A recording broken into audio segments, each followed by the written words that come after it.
Olá, amigos e amigas, espero que tudo bem. Agradeço por estarem aqui conosco, nos acompanhando. Vamos trazer hoje uma conversa sobre o provimento número 5 de 2024 da Corregedoria Geral de Justiça do Estado do Rio Grande do Sul, que alterou o artigo 626, parágrafo 2º, criando o parágrafo 2º, no provimento número 1 de 2020, que é a Consolidação Normativa Notarial Registral, e trazendo no artigo 2º disposições próprias.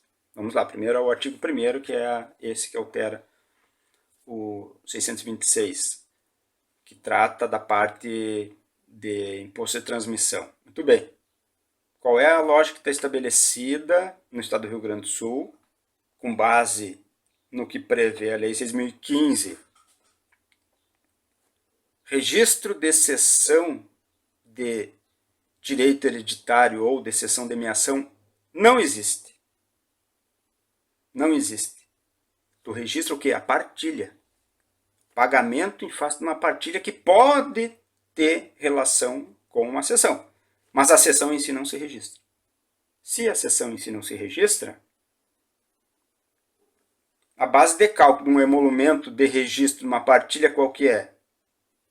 Aquele relacionado com o imposto de transmissão por morte, que é o ITCD. Portanto, o 626, parágrafo 2º, indica isso. Havendo cessão de direito hereditário ou de meação, mesmo que onerosa, por não se registrar a cessão em si, essa base de cálculo da cessão não interessa para o registro de imóveis. O registro de imóveis vai registrar a partilha que pode sim efetivar uma cessão, e a partilha refere-se ao direito hereditário que foi transmitido e avaliado e possivelmente tributado pelo Estado do Rio Grande do Sul através do ITCD. A Lei 8.821, 89, Lei Estadual.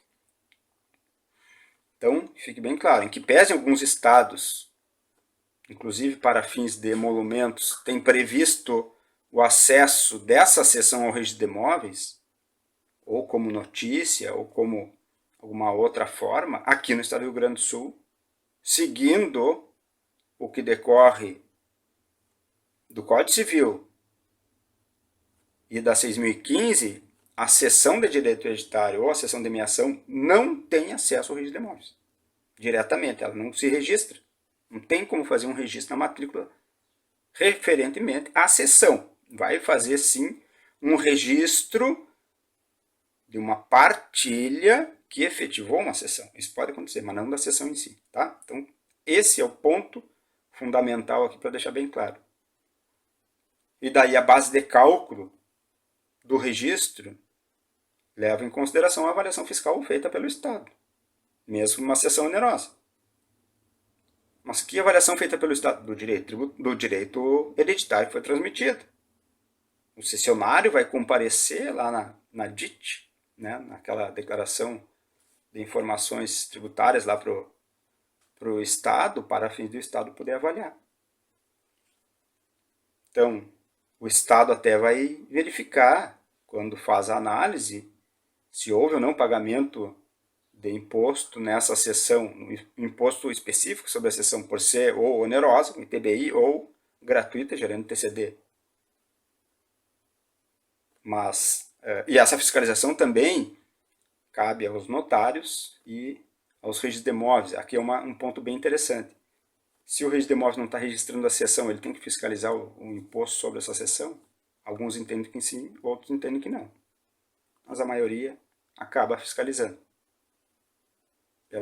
Pelo contexto lá do 289, em que pese a redação do 289 da 6.015 indique que a fiscalização é só sobre os atos que o registro pratica. Se o registro não pratica ato de cessão, registro de cessão, né, não teria.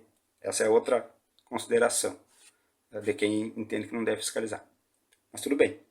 O ITCD, o imposto sobre a morte, esse sim. Tá? Não o imposto sobre a cessão. Esse sim. O registro vai fazer a fiscalização e a base de cálculo do registro vai ser definido com base no que o Estado avaliar. É essa compreensão que vem do 626, parágrafo 2º, que tem vínculo com o que a gente já falou, né, sobre acesso ou não da cessão de direito hereditário da cessão de meação em si.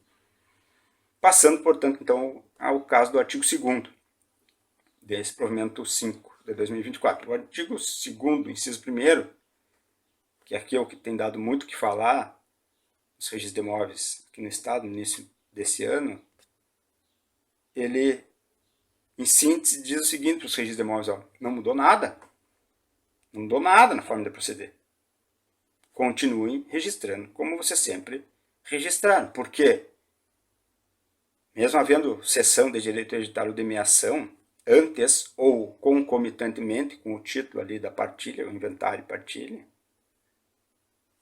né, oportunidade em que se efetivará aquele contratado na cessão, porque a natureza da cessão de direito hereditário de meação é um negócio aleatório, ele precisa ser confirmado, e confirmado lá no pagamento da partilha.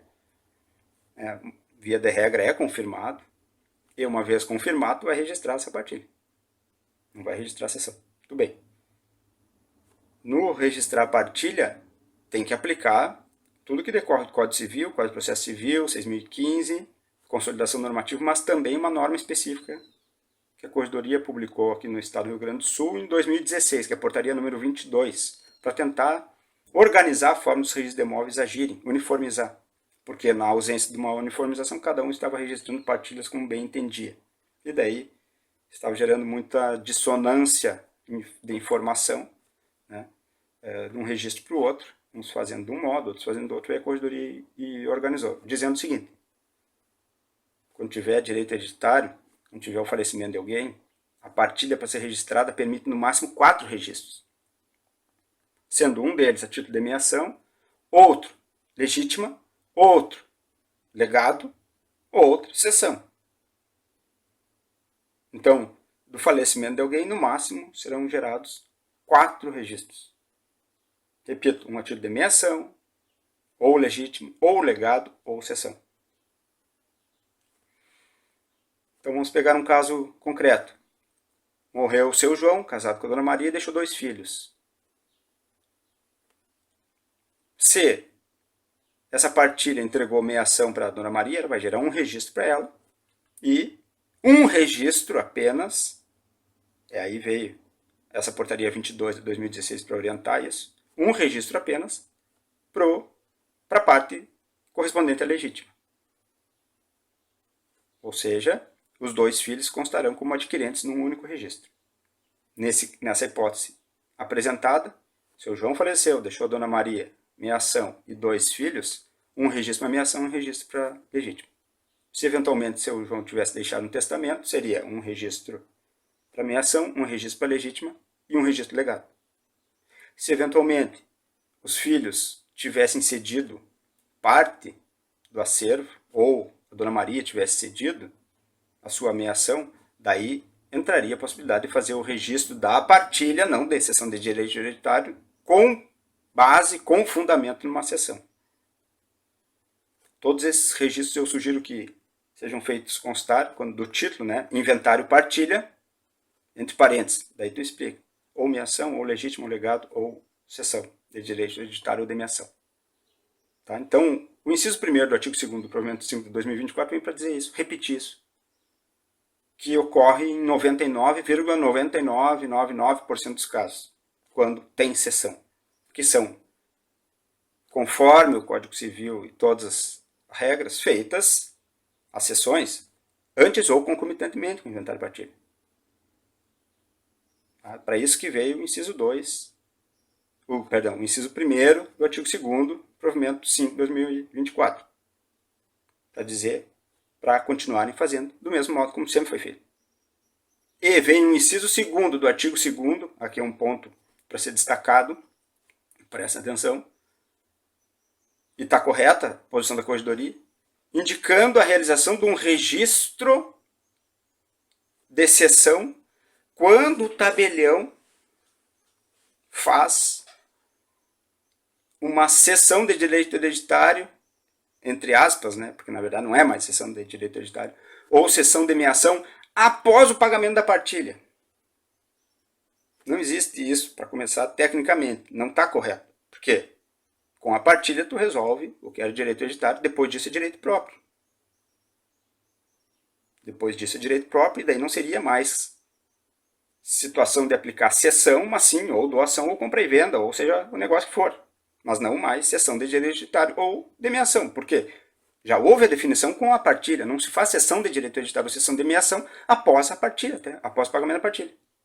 Tecnicamente, é assim que deve se proceder. Mas, porque um ou outro tabelião faz escritura nesse sentido, que a meu juízo está tecnicamente errado, mas estão sendo feitos. E o que a corregedoria veio e disse para fazer, para cumprir nos registros de imóveis através do inciso 2 do artigo 2º do provimento 5.